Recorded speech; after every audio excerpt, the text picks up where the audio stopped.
औपचारिक पत्र 3 प्रकार के होते हैं बच्चों। व्यवसायिक पत्र, कार्यालयी पत्र या सरकारी पत्र, प्रार्थना पत्र। औपचारिक पत्र 3 प्रकार के होते हैं बच्चों।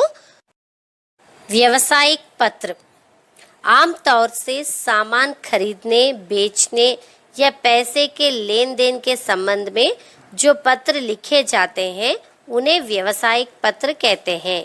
ये पत्र कंपनियों, व्यापारियों या पुस्तक के प्रकाशकों आदि को लिखे जाते हैं। देखिए बच्चों, आमतौर पर व्यवसायिक पत्र हमें कुछ सामान बेचना है या खरीदना है, हमें इतने पुस्तक चाहिए या इतने पुस्तक हम बेच सकते हैं, इस तरह हम किसी को पत्र लिख सकते हैं। कुछ सामान, कुछ भी व्यवसायिक तौर पर यही होता है।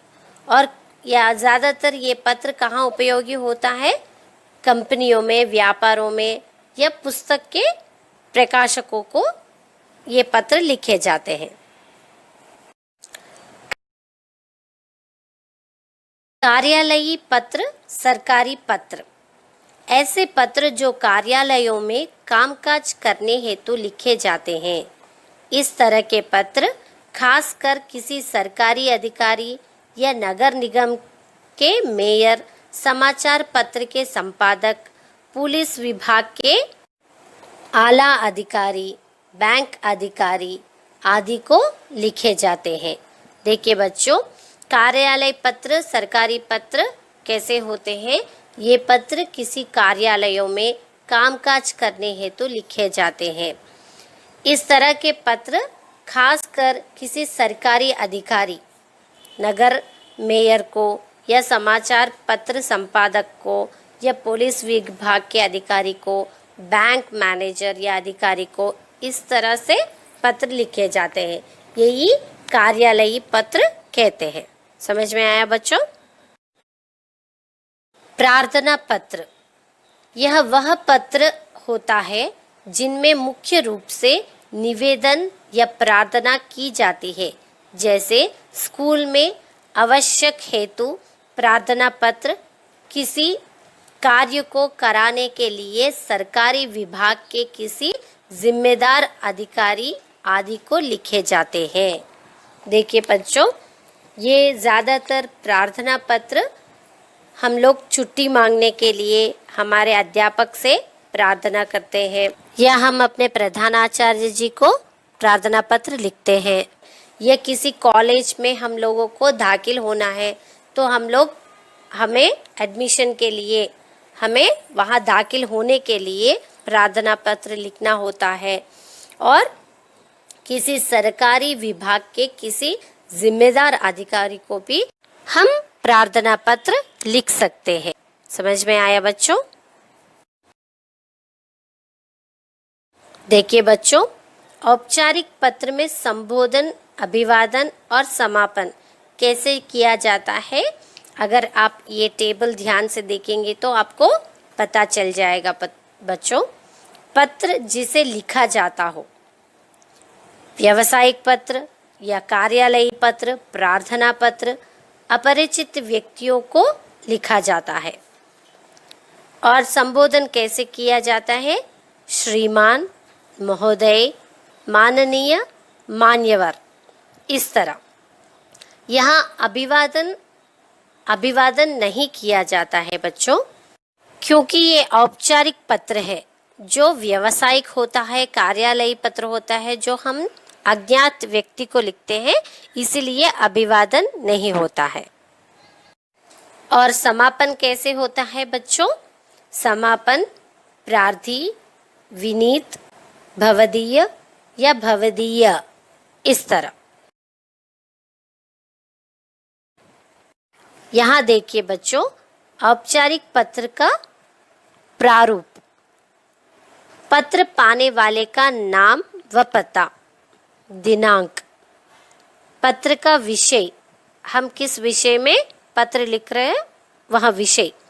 संबोधन, कैसे संबोधित करते हैं, श्रीमान, महोदय, मान्यवर, माननीय, इस तरह।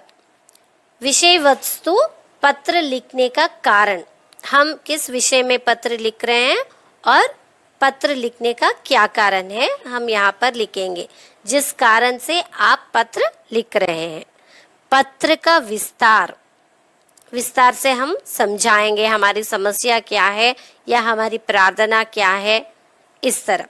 उसके बाद कार्य संपादन का आग्रह, पत्र लिखने वाले का नाम, हस्ताक्षर व पद का नाम।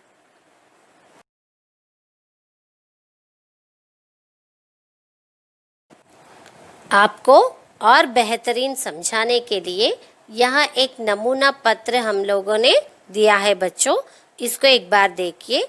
बड़ी बहन के विवाह हेतु 5 दिन के अवकाश की प्रार्थना करते हुए प्रधानाचार्य को पत्र लिखे। अवकाश यानी यहाँ छुट्टी मांगते हुए। औपचारिक पत्र है बच्चों, इसीलिए यहाँ पर अवकाश शब्द का उपयोग किया गया है। पहला तो हम पत्र लिखते समय पहले दाएं की ओर हम दिनांक लिखेंगे, है ना। दिनांक 1 जनवरी 2020। हम जिस दिन पत्र लिख रहे हैं उस दिन का दिनांक डालते हैं। उसके बाद अब बाएं की तरफ सेवा में, प्रधानाचार्य, सरस्वती विद्या मंदिर, गांधी रोड, रामपुर, उत्तर प्रदेश। इसके बाद हम विषय, अवकाश प्राप्त हेतु प्रार्थना पत्र। देखिए, सेवा में श्रीमान। सविनय निवेदन इस प्रकार है कि मैं आपके विद्यालय में कक्षा 7A का छात्र हूँ।